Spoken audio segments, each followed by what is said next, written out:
વિદ્યાર્થી મિત્રો, સ્વાધ્યાય 6.5 શરૂઆત કરીએ તે પહેલા જરૂરી પ્રસ્તાવના જોઈએ.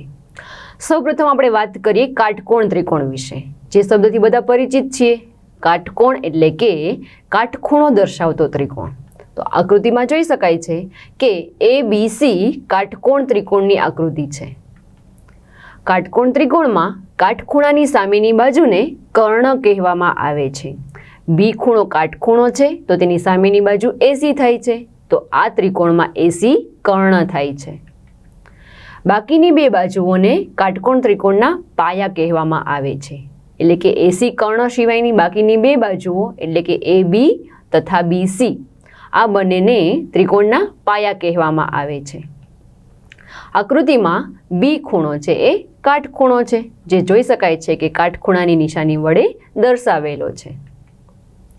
AC કર્ણ અને AB તથા BC એ પાયા કહેવામાં આવે છે. હવે આપણે વાત કરીએ પાયથાગોરસનો ગુણધર્મ. પાયથાગોરસ છે એ ખૂબ જ ઉપયોગી એવો ગુણધર્મ છે. એક ત્રિકોણ આપેલો છે જેમાં કાટખૂણો દર્શાવેલો છે, કાટખૂણાની સામેની બાજુને કર્ણ A વડે દર્શાવેલું છે તથા બે પાયાઓ B અને C વડે દર્શાવેલા છે. જો એને વિસ્તૃત સ્વરૂપે દર્શાવીએ તો એવું કહી શકાય કે A બાજુનો ચોરસ છે એને A² વડે, જે C બાજુ છે એનો ચોરસ છે C² વડે તથા B બાજુ છે એનો ચોરસ છે B² વડે લંબાવેલો છે.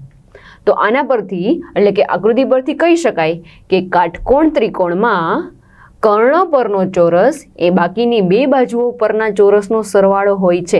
એટલે કે કર્ણ પરનો ચોરસ એટલે કે A² એ બાકીની બે બાજુઓ એટલે કે B² અને C² ના સરવાળા જેટલો થાય છે. આ પરિણામ ત્રિકોણ કાટકોણ છે કે નહીં તે નક્કી કરવા માટે આપણે દાખલામાં ઉપયોગ કરીશું.